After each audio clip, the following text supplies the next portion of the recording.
সংক্ষিপ্ত মহাভারত বনপর্ব। আজকের পর্বে পরশুরামের উৎপত্তি ও তার চরিত্র বর্ণনা। বৈশম্পায়ন বললেন, জন্মেজয়, সেই সরোবরে স্নান করে মহারাজ যুধিষ্ঠির কৌশিকী নদীর তীর থেকে একে একে সকল তীর্থস্থানে গেলেন। এরপর তিনি সমুদ্র তীরে পৌঁছে গঙ্গার সঙ্গমস্থলে 500 নদীর সম্মিলিত ধারায় স্নান করলেন। তারপর সমুদ্র তীর ধরে ভ্রাতাদের সঙ্গে কলিঙ্গ দেশে পৌঁছলেন। সেখানে লোমশ মুনি বললেন, কুন্তিনন্দন, এ হলো কলিঙ্গ দেশ। এখানেই বৈতরণী নদী আছে। এখানে দেবতাদের সাহায্যে স্বয়ং যমরাজ যজ্ঞ করেছিলেন। তারপর ভাগ্যবান পাণ্ডবরা দ্রৌপদী সহ বৈতরণী নদীতে পিতৃতর্পণ করলেন। তখন যুধিষ্ঠির বললেন, মহর্ষি লোমশ, এই নদীতে আচমন করে আমি তপস্যার প্রভাবে পার্থিব বিষয় থেকে মুক্ত হলাম। আপনার কৃপায় আমার সমস্ত লোক দৃষ্টিগোচর হচ্ছে। দেখুন, আমি বানপ্রস্থী মহাত্মাদের বেদপাঠ শুনতে পাচ্ছি। তখন লোমশ মুনি বললেন, রাজন, চুপ করে যান। আপনি এই ধ্বনি 30,000 যোজন দূর থেকে শুনতে পাচ্ছেন। বৈশম্পায়ন বললেন, তারপর মহাত্মা যুধিষ্ঠির মহেন্দ্র পর্বতে গেলেন এবং সেখানে এক রাত্রি বাস করলেন।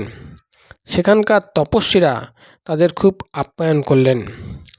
লোমশমুনি, ভৃগু, অঙ্গিরা, বশিষ্ঠ এবং কাশ্যপ বংশীয় ঋষিদের পরিচয় করিয়ে দিলেন।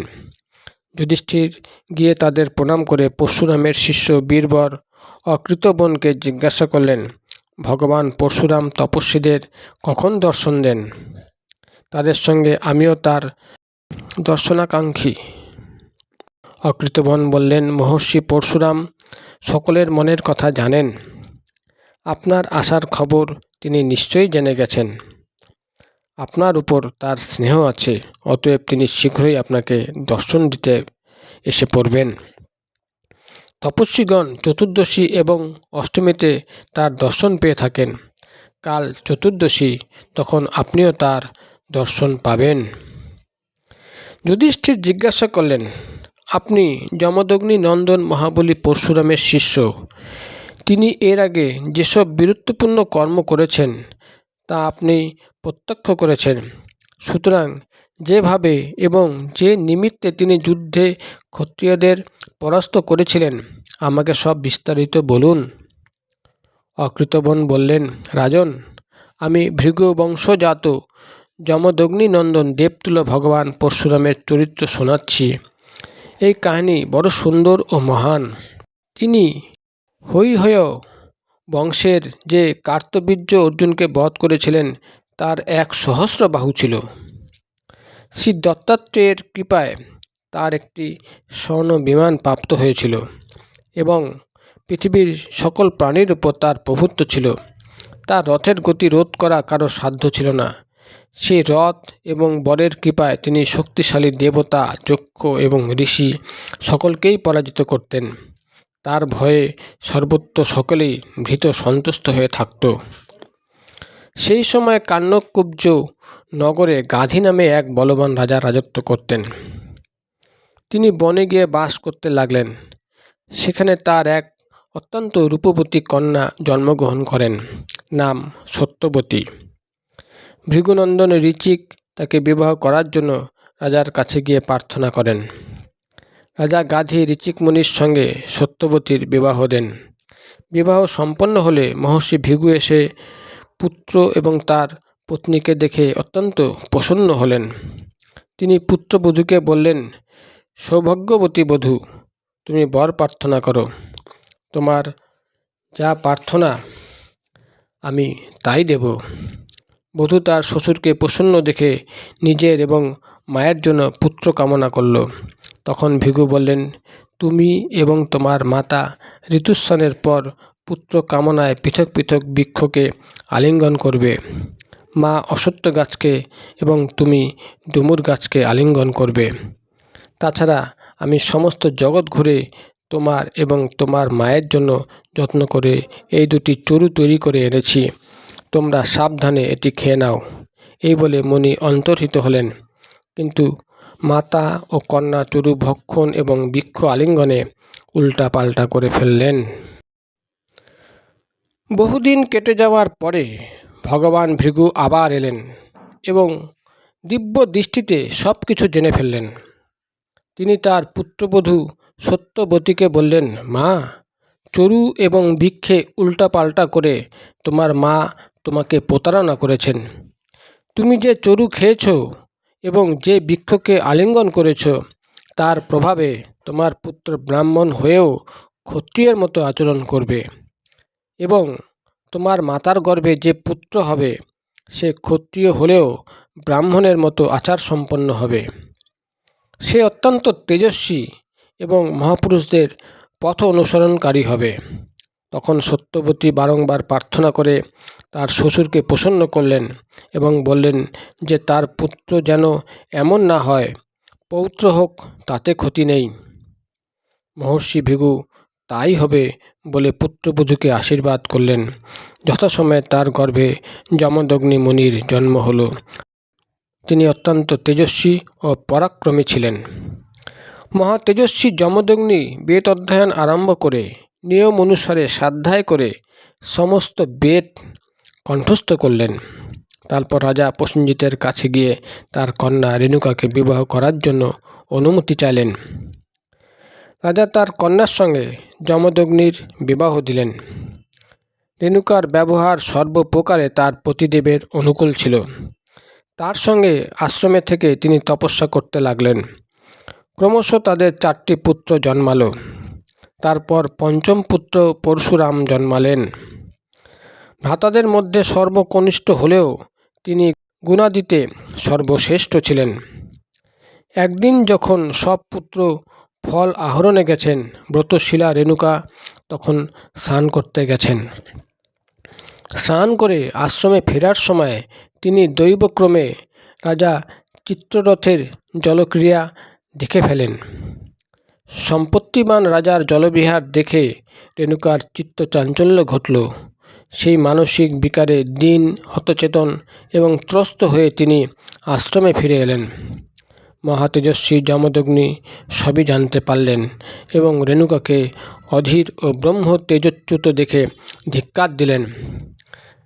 এর মধ্যে তার পুত্ররা রুক্মবান, সুসেন, বসু এবং বিশ্ববসু ফিরে এলেন। মুনি তার পুত্রদের ডেকে এক এক করে বললেন, তোমরা তোমাদের মাকে হত্যা করো। কিন্তু তারা মোহান্ধ হয়ে হতচকিত হয়ে রইল, কোনো কথাই বলতে পারল না। তখন মুনি ক্রুদ্ধ হয়ে তাদের শাপ দিলেন, তাতে তাদের বিচার শক্তি নষ্ট হয়ে তারা পশুপক্ষীর ন্যায় জড়বুদ্ধি সম্পন্ন হয়ে গেলেন। এরপর শত্রু সংহারকারী পরশুরাম এলেন। যমদগ্নি মুনি তাকে বললেন, পুত্র, তোমার এই পাপিষ্ঠা মাতাকে এখনই হত্যা করো এবং তার জন্য মনে কোনো দুঃখ রেখো না। এই কথা শুনে পরশুরাম অস্ত্র দিয়ে তৎক্ষণাৎ মায়ের মাথা কেটে ফেললেন। রাজন, এতে যমদগ্নির কোপ শান্ত হয়ে গেল এবং তিনি প্রসন্ন হয়ে বললেন, পুত্র, তুমি আমার কথায় এমন কাজ করেছ যা করা অত্যন্ত কঠিন। এখন তুমি বর প্রার্থনা করো। তখন তিনি বললেন, পিতা, আমার মা জীবিত হয়ে উঠুন। আমি তাকে যে হত্যা করেছি এটি যেন তার স্মরণে না থাকে, তার মানসিক পাপ যেন দূর হয়ে যায়। আমার 4 ভাই সুস্থ হয়ে উঠুক, যুদ্ধে আমার সামনে যেন কেউ দাঁড়াতে না পারে এবং আমি দীর্ঘায়ু প্রাপ্ত হই। পরম তপস্বী যমদগ্নি বর প্রদান করে তার সমস্ত কামনা পূর্ণ করলেন। একবার যমদগ্নির সব পুত্ররা বাইরে গেছেন। সেই সময় অনুপদেশে রাজা কার্তবীর্য অর্জুন সেখানে এলেন। তিনি আশ্রমে এলে মুনিপত্নী রেণুকা তাকে আপ্যায়ন করলেন। কার্তবীর্য অর্জুন যুদ্ধের অহংকারে উন্মত্ত ছিলেন। তিনি অতিথি সৎকারের কোনো পরোয়া না করে আশ্রমের হোম ধেনুটি ডাকতে থাকলেও তার গোবৎসটি হরণ করলেন এবং সেখানকার গাছপালা ভেঙে নষ্ট করলেন। পরশুরাম আশ্রমে এলে স্বয়ং যমদগ্নি তাকে সমস্ত বৃত্তান্ত জানালেন। তিনি আশ্রমের গাভীটিকেও কাঁদতে দেখলেন। এতে তিনি অত্যন্ত ক্রুদ্ধ হয়ে এবং কালের বশীভূত সহস্র অর্জুনের কাছে গেলেন। শত্রু দমনে তেজস্বী পরশুরাম তার সুন্দর ধনুক নিয়ে তার সঙ্গে অত্যন্ত বীরত্বের সঙ্গে যুদ্ধ করে বাণের দ্বারা তার 1000 হাত কেটে ফেললেন এবং তাকে পরাস্ত করে যমালয়ে পাঠালেন। এতে সহস্র অর্জুনের পুত্ররা অত্যন্ত ক্রুদ্ধ হল এবং তারা একদিন পরশুরামের অনুপস্থিতিতে যমদগ্নির আশ্রমের উপর আক্রমণ করল। পরম তেজস্বী মহর্ষি যমদগ্নি তপস্বী ব্রাহ্মণ ছিলেন। যুদ্ধাদি বিষয়ে তিনি কিছুই জানতেন না, তাই তারা সহজেই যমদগ্নিকে হত্যা করল। মৃত্যুর সময় তিনি অনাথের ন্যায় হে রাম হে রাম বলে ডাকতে লাগলেন। তাকে হত্যা করে সহস্র অর্জুনের পুত্ররা চলে গেলে পরশুরাম সমিধ নিয়ে আশ্রমে এলেন। তিনি তার পিতাকে নিষ্ঠুরভাবে হত্যা করা হয়েছে দেখে অত্যন্ত দুঃখ পেয়ে কাঁদতে লাগলেন। দুঃখে শোকে কিছুক্ষণ বিলাপ করার পর তিনি তার পিতার অগ্নি সংস্কার করে সমস্ত পারলৌকিক কর্ম সমাপ্ত করলেন। তারপর তিনি প্রতিজ্ঞা করলেন যে সমস্ত ক্ষত্রিয়কুল তিনি ধ্বংস করবেন। মহাবলী ভৃগুনন্দন ক্রোধের আবেশে সাক্ষাৎ কালরূপ ধারণ করলেন এবং একাই কার্তবীর্যের পুত্রদের হত্যা করলেন। সেই সময় যেসব ক্ষত্রিয় তাদের পক্ষ নিল তাদের সকলেরই মৃত্যু হলো পরশুরামের হাতে। ভগবান পরশুরাম এইভাবে 21 বার পৃথিবী ক্ষত্রিয় শূন্য করে তাদের রক্তে সমস্ত পঞ্চক্ষেত্রের 5টি সরোবর পূর্ণ করে দিয়েছিলেন। এই সময় মহর্ষি ঋচিক প্রকটিত হয়ে তাকে এই ভয়ঙ্কর কর্ম থেকে বিরত করলেন। তখন তিনি ক্ষত্রিয় বধ করা বন্ধ করে সমস্ত পৃথিবী ব্রাহ্মণদের দান করলেন। সমগ্র ভূমণ্ডল ব্রাহ্মণদের দান করে মহর্ষি পরশুরাম এই মহেন্দ্র পর্বতে এসে বাস করতে লাগলেন। বৈশম্পায়ন বললেন, রাজন, চতুর্দশীর দিন মহামনা পরশুরাম তার নিয়ম অনুযায়ী সমস্ত ব্রাহ্মণ এবং ভ্রাতাসহ যুধিষ্ঠিরকে দর্শন দিলেন। ধর্মরাজ তার ভাইদের নিয়ে পরশুরামের পূজা করলেন এবং সেখানে যেসব ব্রাহ্মণ থাকেন তাদেরও দান দক্ষিণা দিয়ে সৎকার করলেন। পরশুরামের নির্দেশে সেই রাতে মহেন্দ্র পর্বতে থেকে পরদিন তারা দক্ষিণের দিকে রওনা হলেন। এর পরের পর্বে প্রভাস ক্ষেত্রে পাণ্ডবদের সঙ্গে যাদবদের সাক্ষাৎ আপনাদের গল্পের আকারে পড়ে শোনানো হবে।